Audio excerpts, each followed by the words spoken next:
Makanya saya syukur sama Anda jadi nabi dan tidak akan jadi nabi. Nah, inteleknya itu. Jadi ini penting saya utarakan karena sekarang itu agama mau dicerdasin, ngajinya agak gelem tapi mau kritis. Itu bahaya betul. Makanya innama ahlakal ladzina min qablikum kasratu masa ilim, karena banyak pertanyaan. Ya bahaya betul. Masa Allah dievaluasi. Apa? Makanya saya termasuk gak senang ketika ada sholat gini peregangan apa pernapasan terus kalau sujud apa saya tidak senang. Saya senang saya gini nanti sholat lama-lama fungsinya kayak senam yoga.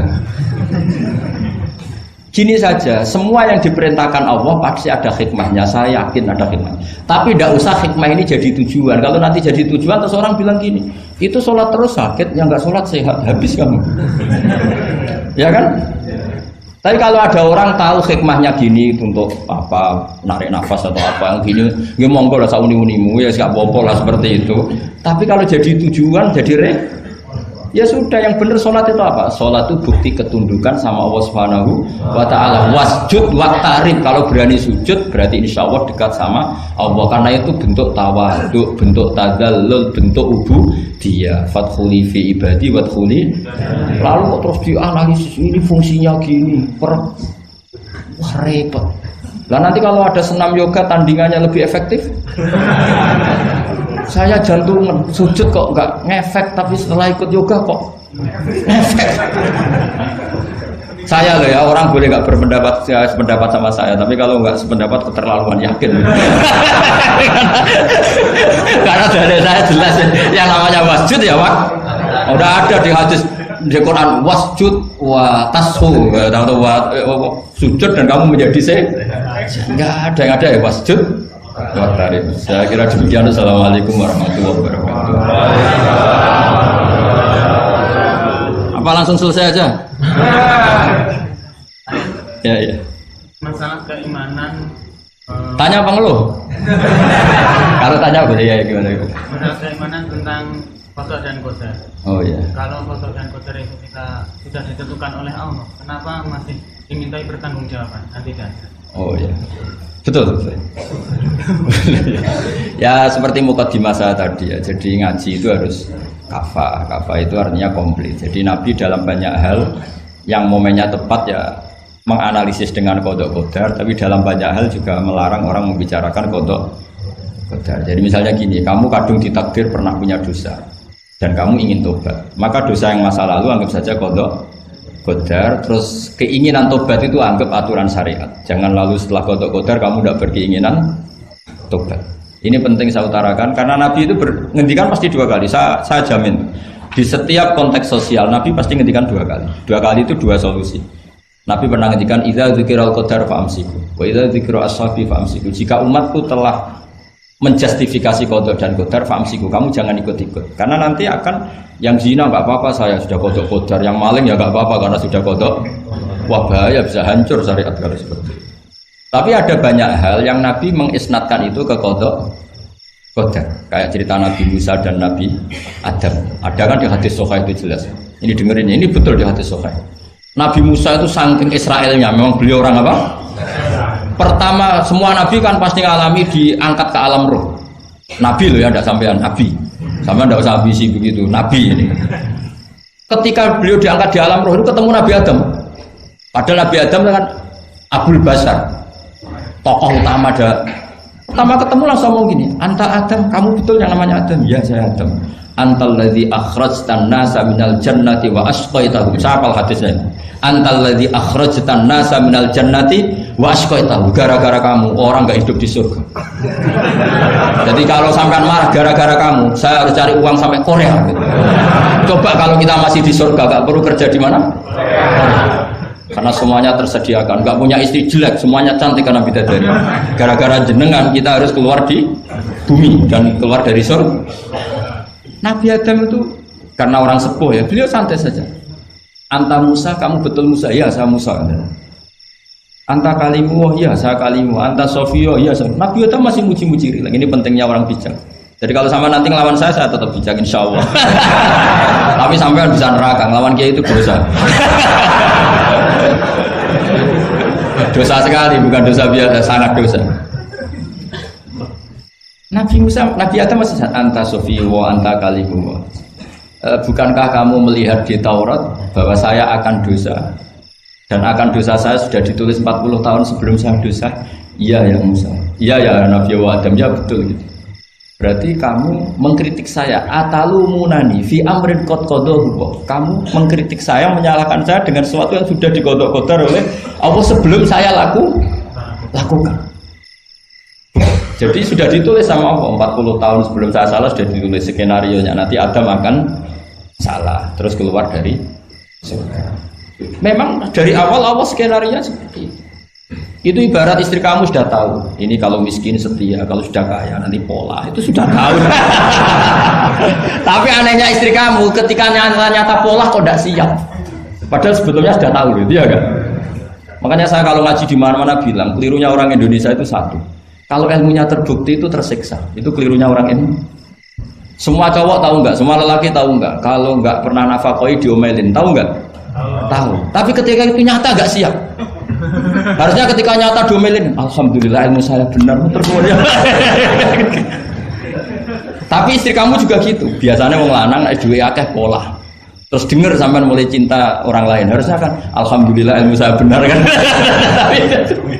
Artinya gini, manusia saja bisa memprediksi. Kan nggak mungkin kita nyifati Allah. Allah nggak tahu Nabi Adam salah sebelum nyata-nyata salah. Tentu itu tidak mungkin. Nah, maknanya kodok kodar kira-kira gitu. Allah itu tahu apa yang akan terjadi. Tapi tetap saja ini nggak boleh dipakai justifikasi untuk maksiat. Makanya jelas aturan Quran, saya mohon kamu nggak boleh salah. Ini nanti saya baca. Saya hafal tapi ini biar tamu ayatnya. Itu ayatnya kan ma asoba musibatin fil ardi wala fi anfusikum illa fi kitabim min qabli an nabraha inna dzalika 'ala Allahi yasir likai la ta'sau 'ala ma fatakum wala tafrahu bima.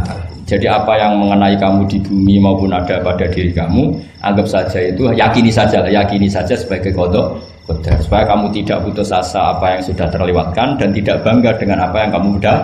Misalnya saya ini kan termasuk kiai keren misalnya itu saya tidak pernah bangga karena memang ditulis kalau suatu saat Gus Baik itu keren, jadi bangganya di mana kan sesuai skena.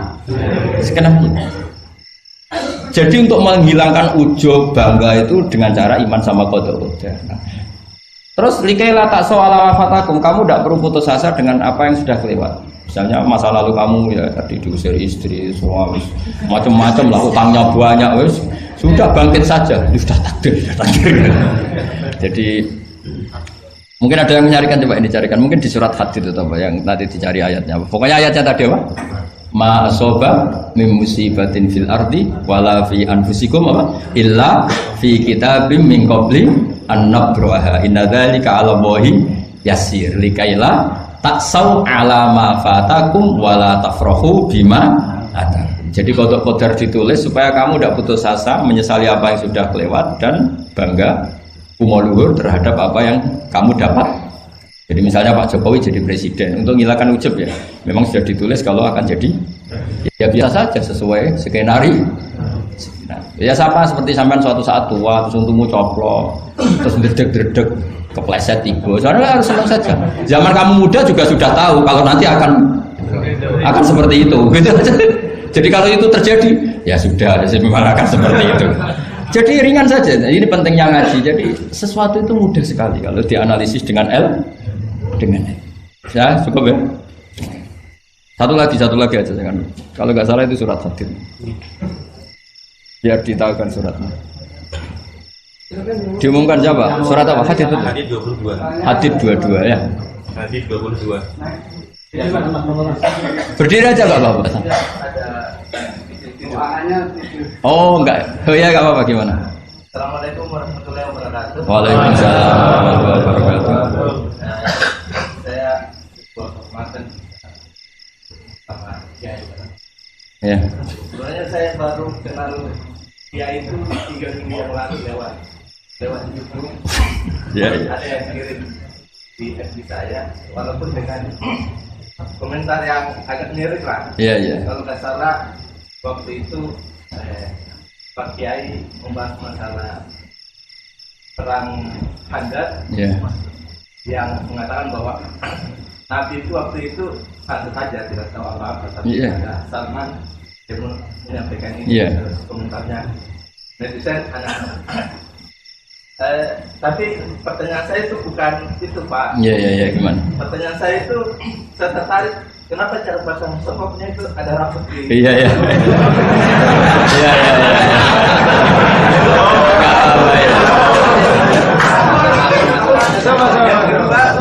Yang kedua, sebenarnya hal umum.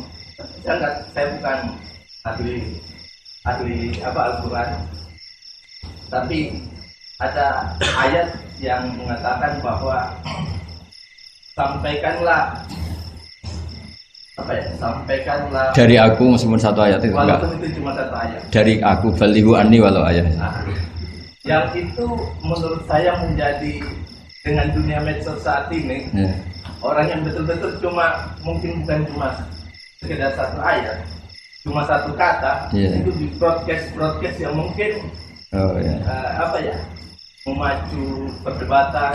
Makanya ini begini, namanya siapa? Sulaiman. Begini saja, ini saya jawab. Tapi ini ringan, sama relax saja santai. Jadi memang tradisi ulama sama masyarakat itu beda. Jadi kalau Nabi dikatakan tidak tahu dalam konteks tertentu itu malah madh. Madh itu memuji. Karena tadi syaratnya Nabi harus ummi. Ummi itu kan keibu-ibuan.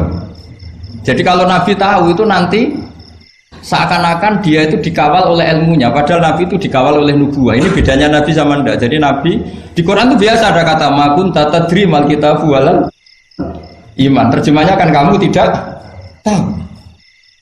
Kanjeng Nabi biasa didhawuhi Allah makun tatadri mal kitabu walal iman. Kamu itu tidak tahu apa itu kitab. Tapi itu sifat madh. Sifat apa?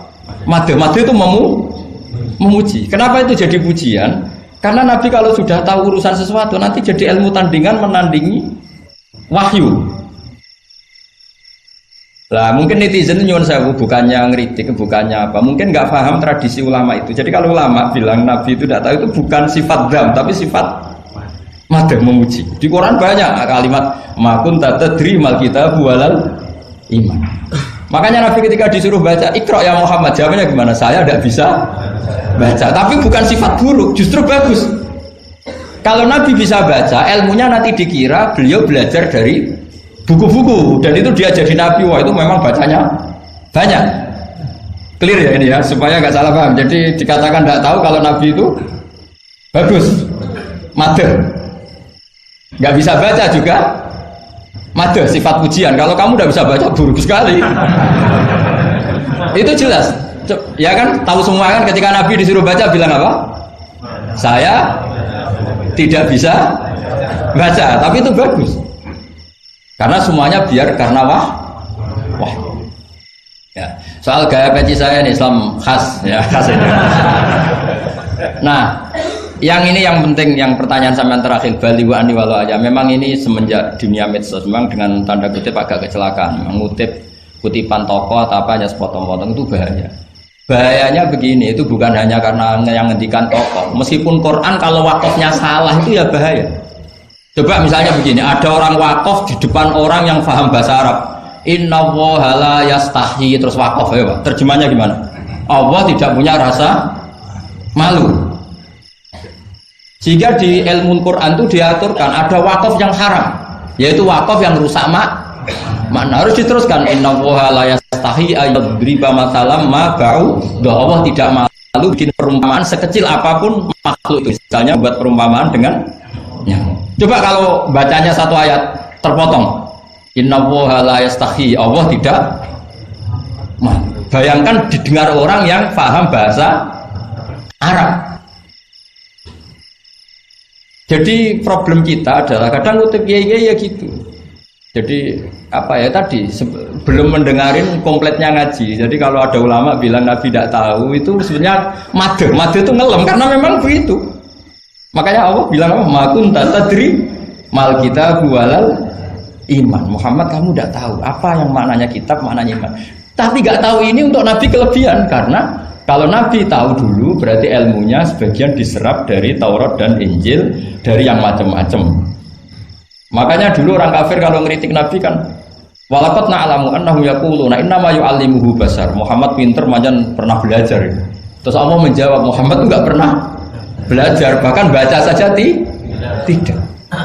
Jadi kalau Nabi dikatakan nggak bisa baca, nggak tahu itu madh. Saya ulang lagi, untuk Nabi itu madh. Sehingga semua yang dilakukan Nabi in huwa illa wahyu yuha, semua hanya berdasar wahyu.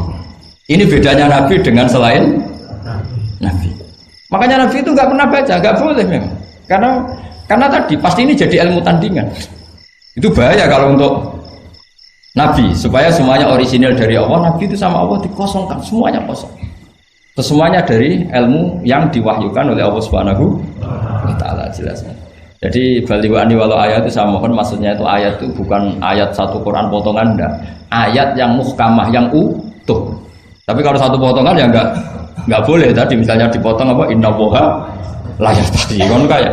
Makanya di bab ilmu tajwid kan diterangkan wa ba'da tajwidika lil hurufi la budda mim ma'rifatil wuqufi. Setelah kamu tahu tajwid, ikhfa, idgham, idgham, kamu harus mengenal ilmu waqaf. Karena sekali salah waqaf itu ya gitu Mas Leman ya. Assalamualaikum warahmatullahi wabarakatuh.